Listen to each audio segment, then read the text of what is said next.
Hi, everybody. I hope you're enjoying your holiday. I'm going to let you in on a secret of podcast craft. Sometimes podcasts like to exchange episodes, catch a break, spread word about the work they're doing to new audiences, and give their audiences something new to hear. And so we've done that with our friends at CANADALAND. Jesse Brown and his crew over at CANADALAND are going to be sharing an episode of the podcast of this show that you've already heard. And in return, we get this episode of CANADALAND, which happens to feature me and some other folks talking about Substack. I hope you enjoy it. Happy holidays. CANADALAND, funded by you. I'm Jesse Brown, and today we're talking about Substack, where journalism is growing. And Elon Musk is not happy about it. Elon flipped out. He saw Substack as sort of like the number one competitor to X at the time. He banned discussion of the word Substack. And to this day, there's a lot of people who, when they want to talk about Substack on Twitter, they write like S**B, like we're Voldemort or something. Like you can't say the name Substack, which I think makes us sound super badass. Wait for that. If you're like me, you get a lot of spam in your email inbox, a lot of unsolicited emails from strangers. I got this one years ago, 2017. Hi, Jesse. I'm starting a new company with the mission of making it dead simple to start a subscription-based writing business. I'm a supporter of CANADALAND, and some of the stuff you talk about has helped inspire what we're doing. We think creating quality content for a small, invested, paying readership will play a huge role in the future of media, and we want to make it easier for any independent journalist. I would really like to pick your brain about the industry, the model, and the product we're building. Would you be willing to grab a coffee? One thing that grinds my gears is the pick your brain thing. Like, who wants to have their brain picked? And people who want to pick your brain, they rarely just want your thoughts. Like, often they want a job or they want you to invest in their app or something. I was really hesitant to write back to this guy, but he was a CANADALAND supporter. I tried to be generous. I gave the guy 15 minutes and I met him for a coffee downstairs. He was a nice kid and he was very starry-eyed, very idealistic. It was what you heard in the email. He pitched me on this idea that journalists could actually get people to pay for blog posts. I let him down as easy as I could. Like, if you want to read blog posts on the internet, you're drowning in free stuff. Getting people to pay for it, that just sounded ridiculous to me. So we parted ways, and I did not give this guy another thought until the headlines started popping up. Is Substack the future of news? If you're somebody who writes, you should be on Substack. How many people do you think on Substack are making over $1 million? There's certainly people making very healthy in the millions of dollars a year. I have amassed over 16,000 subscribers on Substack. Like, here's a question. Substack is like, how many people do you have on it right now? Oh my God, I became a Substack bestseller. That guy's name was Chris Best, and that app was, yes, Substack, which is now valued at $650 million. And just as he dreamed, it has in fact made it a lot easier for journalists to make money off of their journalism. In fact, entire thriving news companies have grown on this platform, Substack. Barry Weiss's Free Press and Andrew Sullivan took the weekly dish there. There's Blocked and Reported. Here in Canada, a lot of names that CANADALAND listeners may be familiar with are thriving on Substack. Terry Glavin, Sam Cooper, Justin Ling, Jen Gerson has The Line. Paul Wells is doing great stuff on Substack. It goes on, and it is a way in which journalists are getting paid. Some of them are getting paid more than they've ever gotten paid before to do journalism. Substack has been described as the number one threat to Twitter. It is a rare sign of hope and innovation and working revenue model in a very desolate media landscape. And all of that has come with the usual share of controversies. Substack has a Nazi problem. That was a headline that went around when it was revealed that there were, yes, Nazi Substacks charging money, and the parent company apparently taking their cut of those profits. All of these controversies, though worth discussing, are the predictable outcome of success, and Substack is a big success. And Chris's dream it has been realized. And now I'm the one chasing him to pick his brain. Chris was not available to meet me again at the coffee shop downstairs, but he's going to join us in a minute from San Francisco, where Substack's offices are headquartered. And he's going to be joined by leading Canadian Substackers Jen Gerson of The Line and Paul Wells. And we're going to talk about some of these controversies and issues and the promise of Substack. And we're going to get into all of this stuff. We're going to get into the business mechanics of what it means to grow a journalism business on Substack. We're going to talk Musk. We're going to talk Nazis. And we're going to talk about how he got it so very right and I had it so wrong. Wait for it.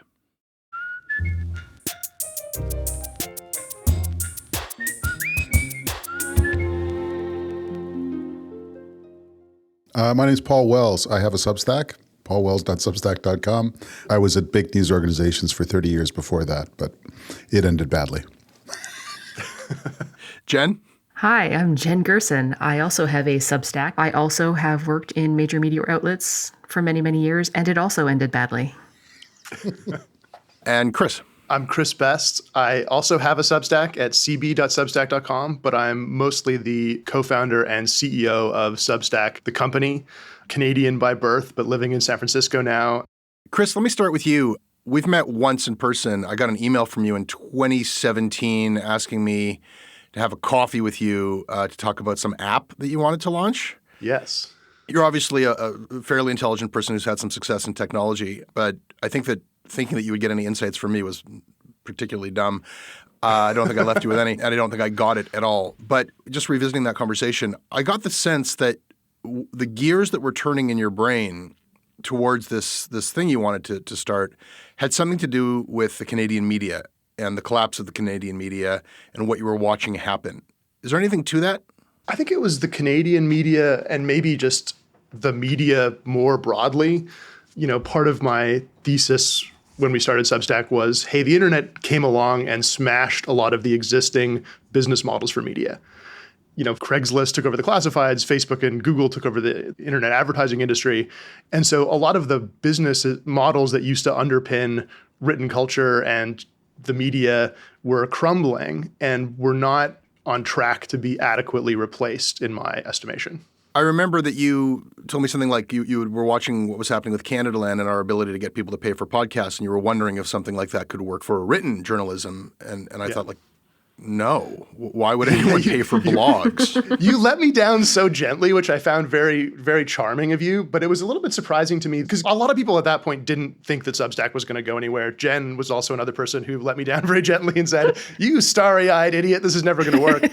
But CanadaLand was already doing the exact thing in my mind. You were one of these kind of pirate radio upstart media things that were making a go of it, making something genuinely interesting and different that people valued enough to pay for and care about. And so I was like, if anybody in Canada is going to understand this thing, it's going to be Jesse Brown.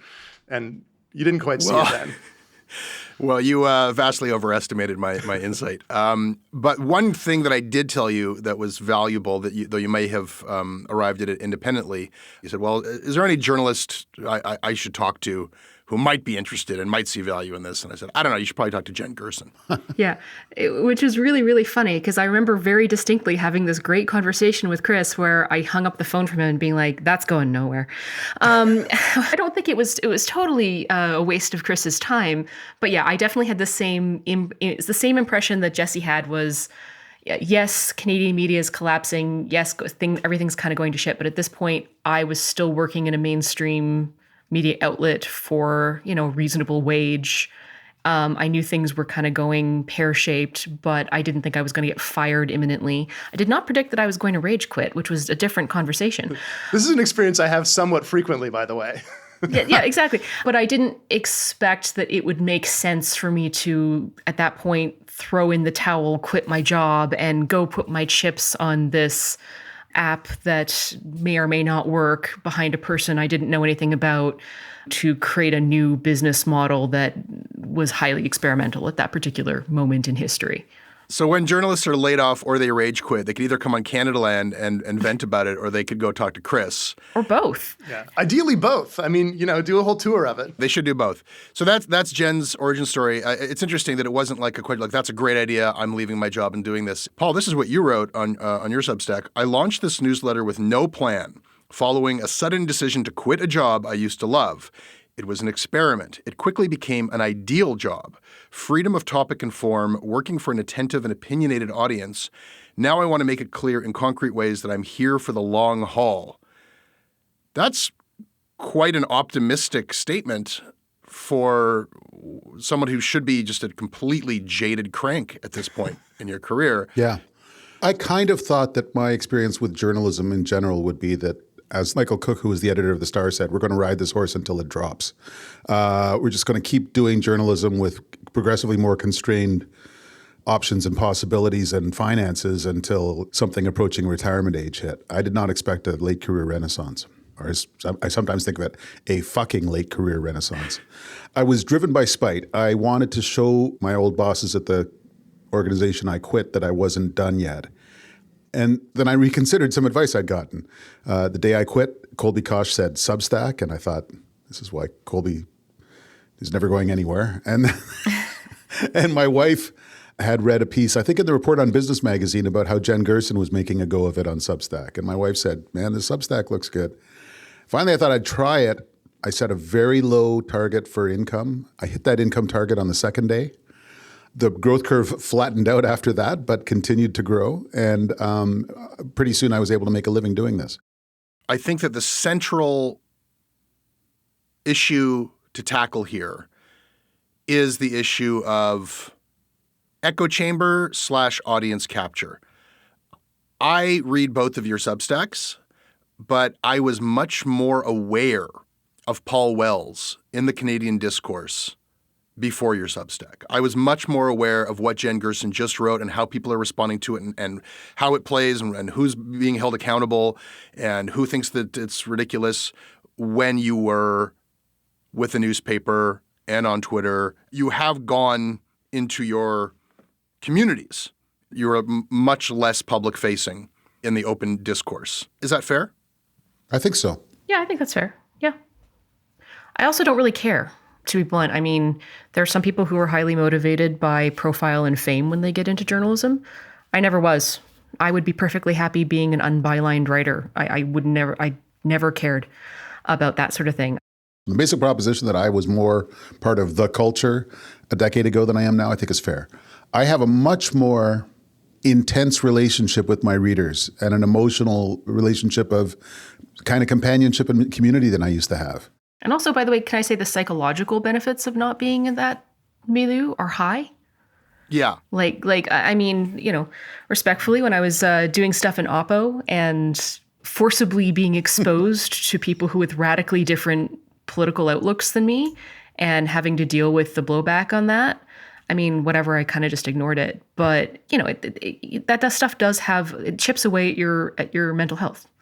So having an environment where, it's a supportive environment of people who are like-minded has some downsides and has some risks, absolutely. And I think we're going to get into that. Yeah. But I'd rather be happy, fed, and healthy, than making basically the same amount of money, if not less, and more famous. Right.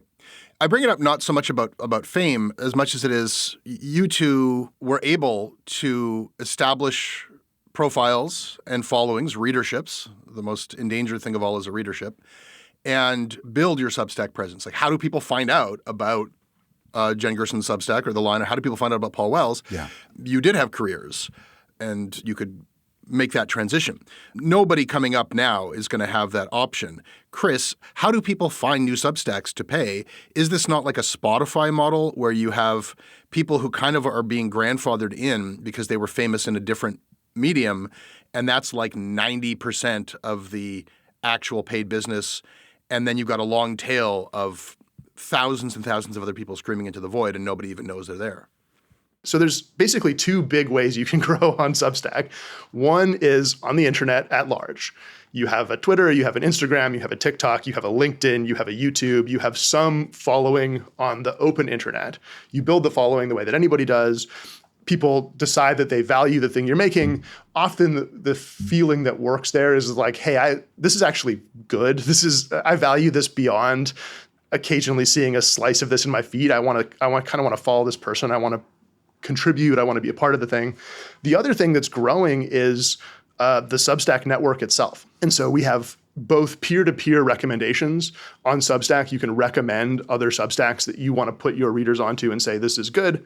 And there are discovery surfaces. So if somebody as a reader comes to Substack.com and says, show me what's here, you can come and find stuff. And between those things right now, about half of new free subscriptions and a third of paid subscriptions that happen on Substack come from within Substack discovery.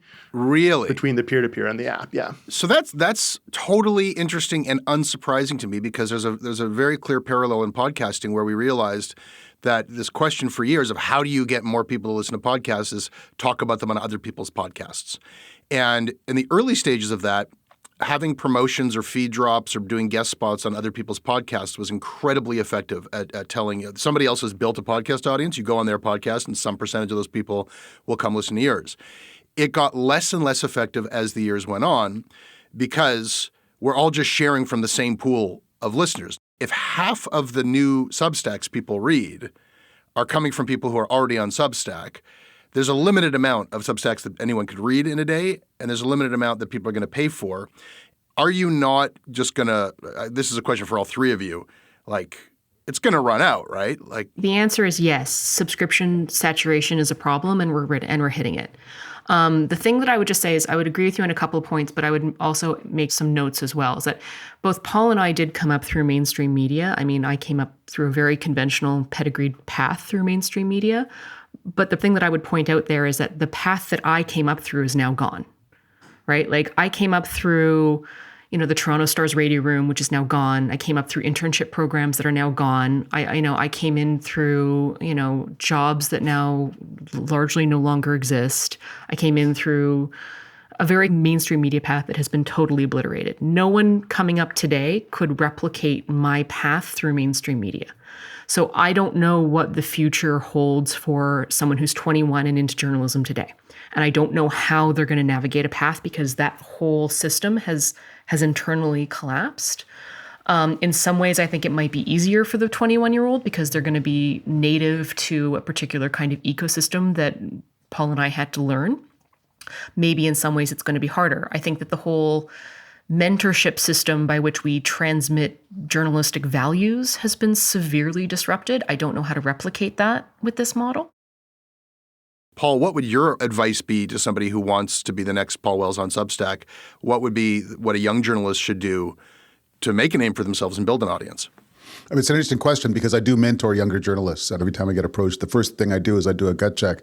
Do I want to encourage 20-year-olds to start being journalists? Leave. That's my advice. Run. Yeah, absolutely. What I usually say is there'll be somebody doing roughly what I do in 25 years. There'll be somebody explaining to a broad Canadian public what's happening at the center of federal legislative power. I don't know how that person's going to get there from where they are now, but that person is going to have some technique. They're going to know how to write a story. They're going to know how to do an interview. They're going to know what the legislative process is. And so you can work on your technique and then seize opportunity as it comes and find your own path. But the technique, which is the last thing anyone talks about in journalism these days, is the thing that's going to be non-negotiable. You're going to have to be good at your shit. And so that stuff you can work on and most people won't bother to. Yeah, how do they like it when you give them that advice? When they're asking for like, which platform should I go on? And then you tell them, go learn your craft. How do they take that advice? I'll tell you, if they come out of a Canadian journalism school, it's like they've been wandering through the desert, they finally found water. Because most of what they get told to talk about at a journalism school ain't that. I don't know if they're getting the practical tools either, but I'm not sure what they're getting. This is it.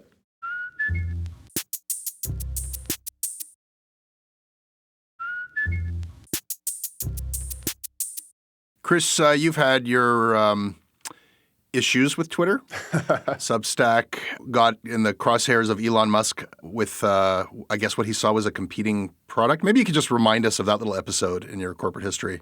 Yeah, we launched the Substack Notes product, which is, you can post short form in the Substack app. It's sort of, looks a little bit like a tweet. It's a similar niche. So we built this thing. We launched the very first version of it. Just in the Substack app, you can see people can have a short post.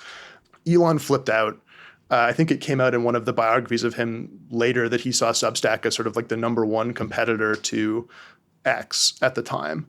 He banned discussion of the word Substack. If you couldn't say the word Substack or you got blocked. There was a whole sort of like series of sort of crazy anti-Substack specific things that happened on X. Was that good for you, by the way? I mean, a lot of people hadn't heard of Substack. Did your star rise when all that went down? There was definitely a Streisand effect there. Like I think there was, and to this day, there's a lot of people who, when they want to talk about Substack on Twitter, they write like S***B, like we're Voldemort or something. Like you can't say the name Substack, which I think makes us sound super badass. But anyway, there was a big outcry. It was obviously an insane overreaction. People said the free speech platform can't censor discussion of some other thing. He rolled a lot of that stuff back. And then the thing that's happened in the intervening period, to be honest, is that every link on X now gets approximately the same treatment that Substack links does, which is to say it's not great. It's really hard to link people out of X. It had already been for us a declining share of how people are bringing subscribers in. You can still do it if you build up a big X following, you have your link in your bio, people will still find it.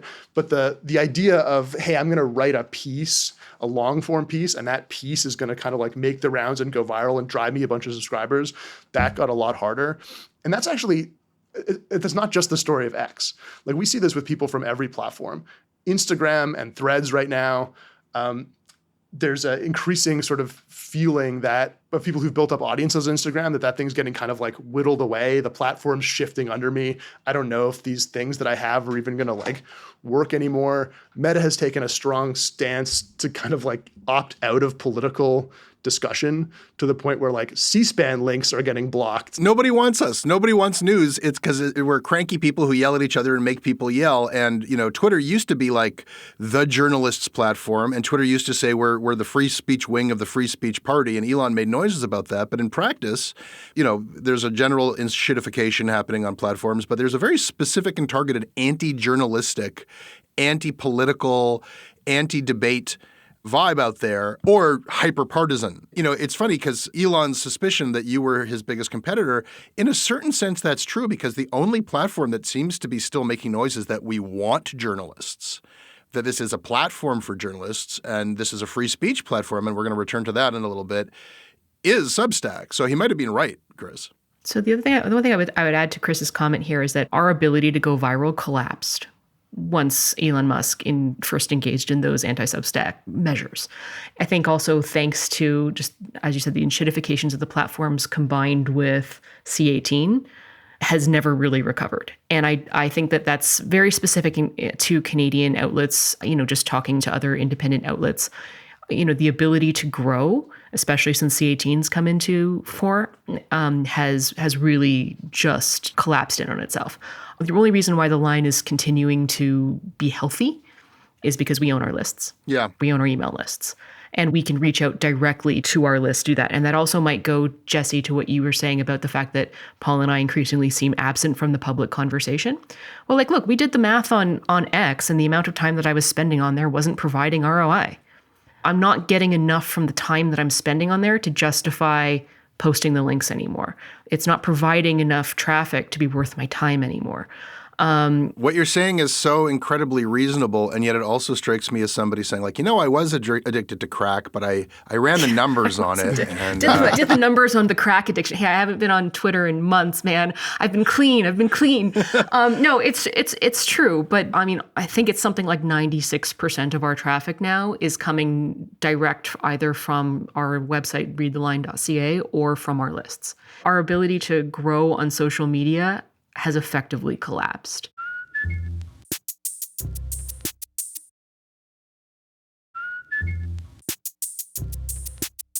I saved this for last, not because I wanted to make sure that Nobody left in anger when I asked these questions.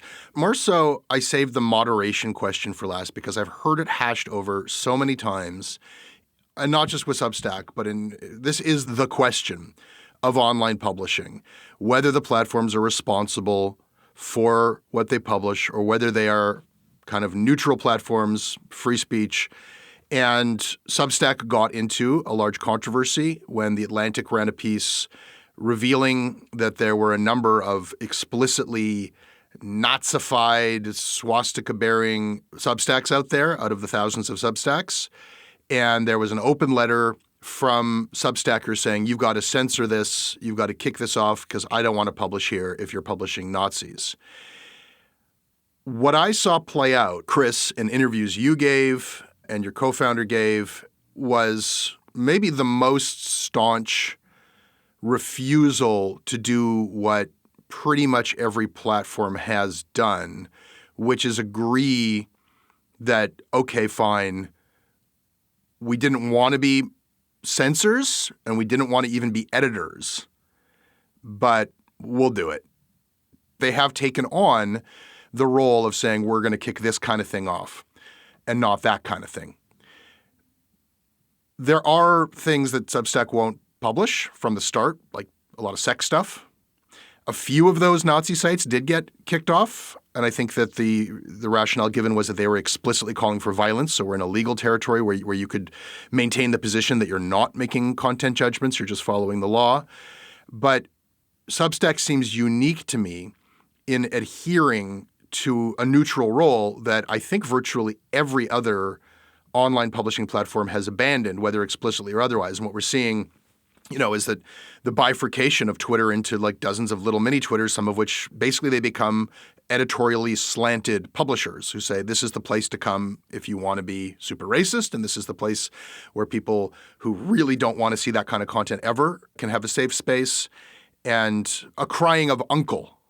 And I guess what I'm curious about is, if I've described that accurately, how Substack has avoided the concession that pretty much everybody else has made. To the extent that we're enabling people to start their own thing and have their own list and have their own editorial viewpoint, having a strong stance in favor of freedom of the press is fundamental and crucial to that goal. And so Substack as a platform has a content policy that is deliberately designed to be extremely narrow in its prohibitions and leave space for lots of things that we find bad and abhorrent, because I don't want to appoint myself the arbiter of what's good or what's true. But then, you do want to have a space where, when I go to the comment sections of the line, that doesn't mean it's an anarchy. It means that Jen Gerson is in control, not Chris Best. And the farther that we can push that principle, where the people who are using the platform get to set the rules of it, where you can have different spaces that people are, I can opt into being part of that comment section or not. I think that principle actually has more legs than the other one that everybody kind of independently discovered, where you kind of let things run rampant until eventually it becomes untenable and then you're forced to do a thing, but then that thing that you're forced to do isn't even good.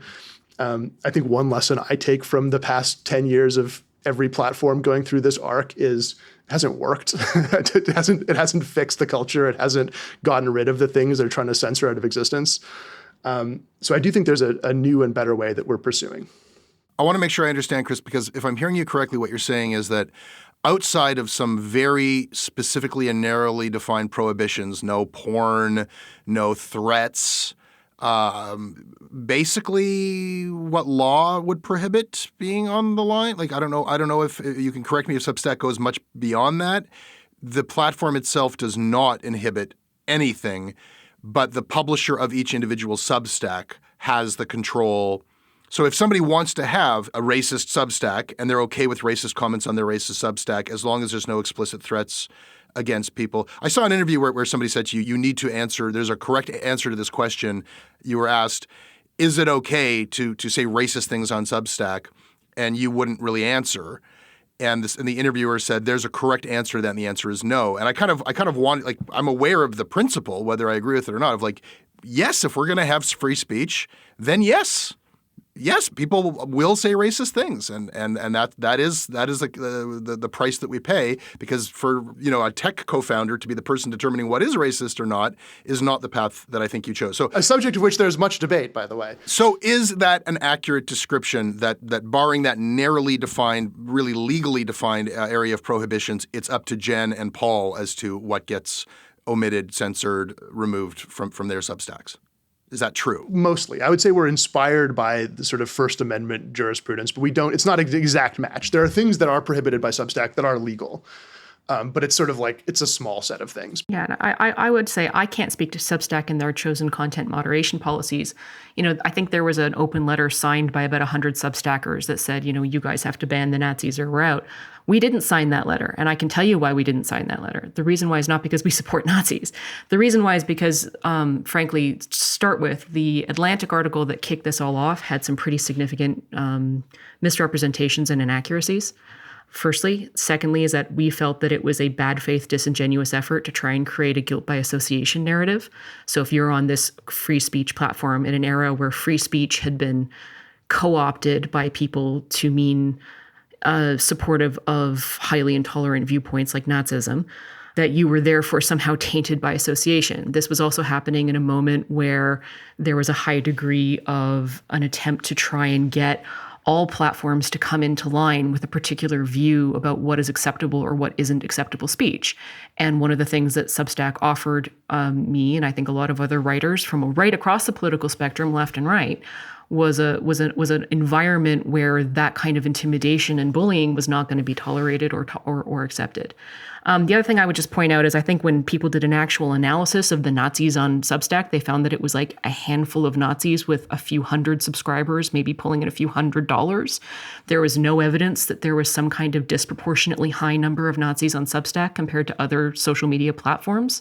So the idea that Substack had more Nazis on it than Twitter, for example, is completely nonsense, and yet we don't engage in some game where we play guilt by association. Everyone on Twitter is a Nazi.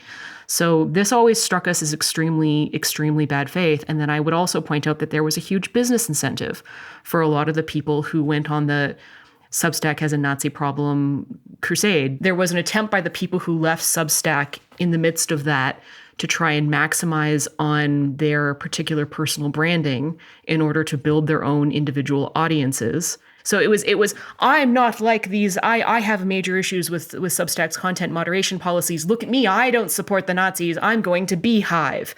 And this was a branding thing, right? Rage quitting is a business tactic at times. Completely, absolutely. It was rage quitting as a business tactic. And as someone who's rage quit, I respect that. I respected it as a business tactic. You weren't thinking ahead when you rage quit. You just rage quit. That's fair. But look, I respect rage quitting as a business tactic. And as a business tactic, I was like, fair play to you, Substacker, now Beehiver, or whatever platform or service provider you're using with. Oftentimes the service providers they went to, by the way, had less content moderation than Substack did to prove how disingenuous this whole shenanigans was.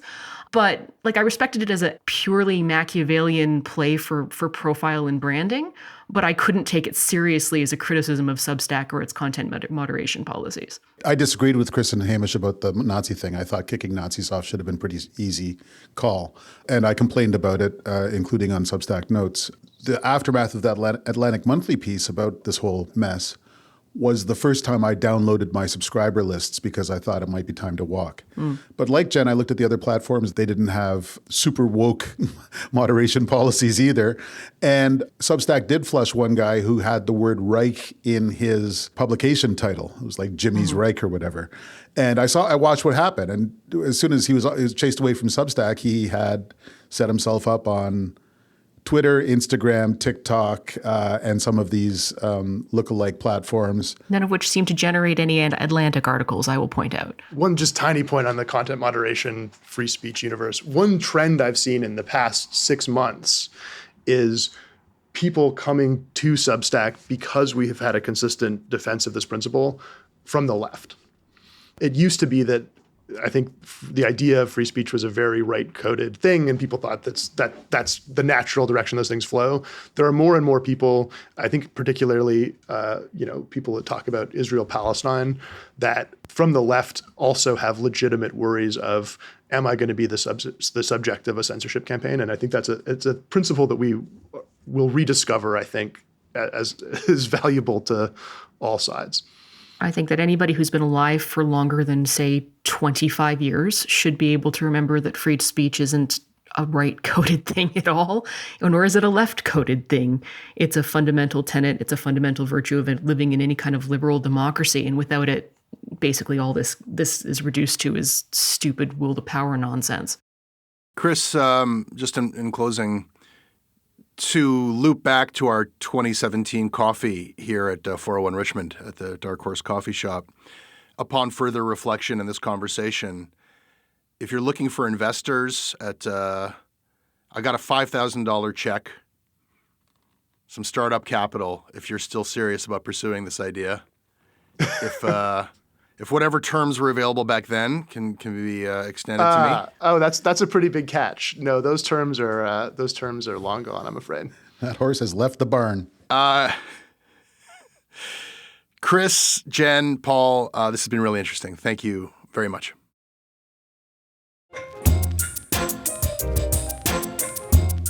That's your Canada Land. Today's episode was brought to you by Yogesh Gupta, William Marks, and Jesse Paikin, and I hope that next week's episode will be brought to everybody by you. This is it. This is the end of our annual crowdfunding campaign, and we need your help right now. We are heading into uncharted territory in this country. We're already seeing what a low information, low fact Canada is looking like. It's only going to get worse. You can push back against that by supporting CanadaLand.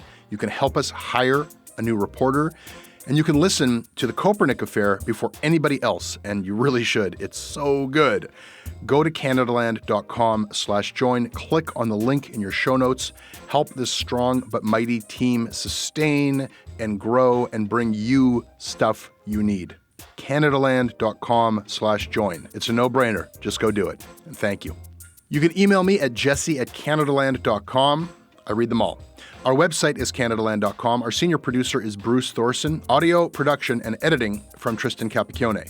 Production assistance from Max Collins. Our theme music is by So Called. Syndication is handled by CFUV, 101.9 FM in Victoria.